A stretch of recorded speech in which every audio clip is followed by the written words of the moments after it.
Well, I hope all is well. Been a while. I haven't been on this channel in a long time, and as you know, I've moved out of Texas, and there was something I forgot to tell you. There was something we forgot to talk about.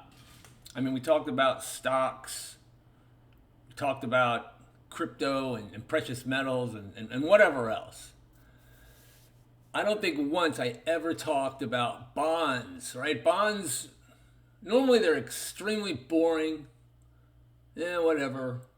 Such low interest lately. I never talked about it, but in certain conditions, they're very exciting. And we are in an exciting time right now for bonds. It's not an exciting time in crypto. It's a very depressing time. Anyway, I wanted to cover a couple things. I'm gonna make a couple videos, and just to show you, this is the easiest investment that I've ever made. I mean, it's the simplicity of this website. You can go to other brokerages, I guess, and buy bonds, but this is how I do it. TreasuryDirect.gov, and then open an account, and I'll go through that later. But here's what we're looking at here. The research, so the products. What do they have here? Okay, the I savings bond. I for inflation. Inflation's at like 40 or 50-year high or something right now. Boom. Here's your product. Here's what you could buy. So let me just show you real quick how this works. Right now, this bond is paying 9.62%. 9.6. My checking account at the bank pays 0.05%, right?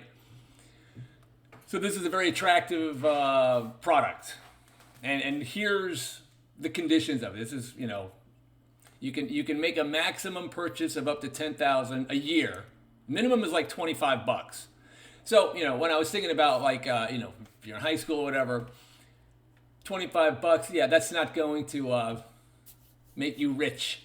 But just going through the process, knowing that this product exists, learning how to make a purchase online, and then once you buy something, then you kind of keep an eye on it. So it's a learning experience, and you make a little bit of money. But $25 to $10,000 per year, you can buy another $10,000 next year if that's what you got going on here.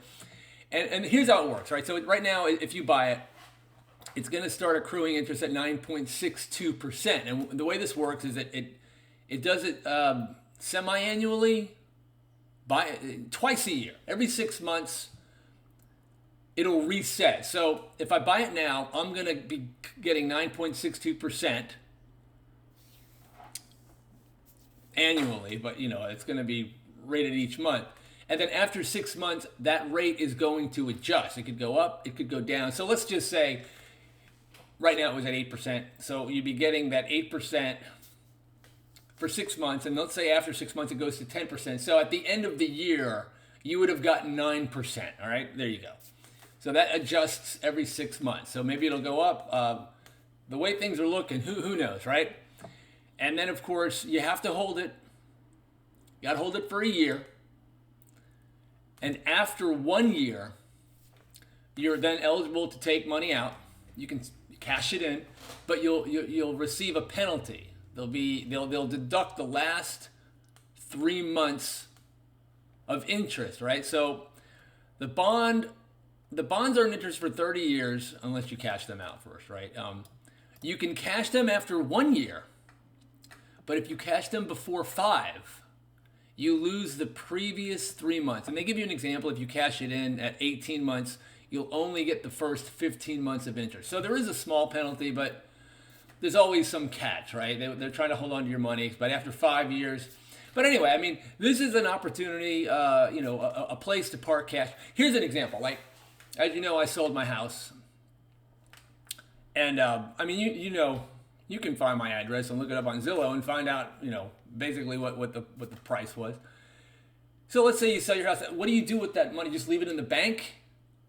And, your accounts are federally insured up to $250,000. So anything over that is at more risk. Of course, the banks could always shut down. But anyway, the point is you just have cash sitting there. What do you do with it? Do I buy stocks? Heck no, I don't want to do that. this is a place right now. This bond, obviously only 10,000, is not going to solve that problem, and that's why there's other bonds, and we'll talk about that in a different video. But what I also liked about this, yeah, you got to pay federal tax, but for those of you who don't live, like I think Texas, there's no state tax. I missed that, although the property taxes are incredibly ridiculous. There's no state or local tax applied to this bond, so I like that.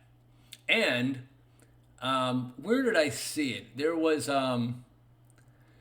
using the money for higher education. I got 2 kids in college, or I will starting next month, right? If I use it for that purpose, and that'll probably be some sort of accounting process where I'll say, hey, I'm using this money for tuition or something, then I may not even have to pay a federal tax, right? So this has some benefits, some additional benefits, other than a place to park cash, a good interest rate.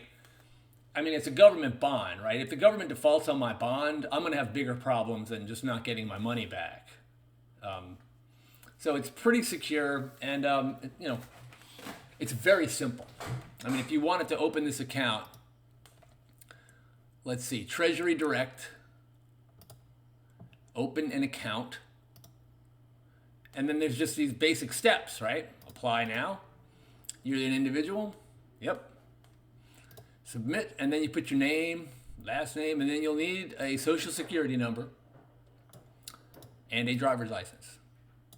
And then you'll need some banking information. So what they'll end up doing is when you make your purchase here on Treasury Direct, those funds will come out of your bank account. Done. I mean, it's a very, very simple online process. I really like. A lot of people call it clunky and old. I think it's very simple. And that's it. So bonds, right? That is the Series I bond, and we'll talk about something else. I got a couple other things here that are interesting, but I'll keep this short. Anyway, that's it. That's all I got. The end.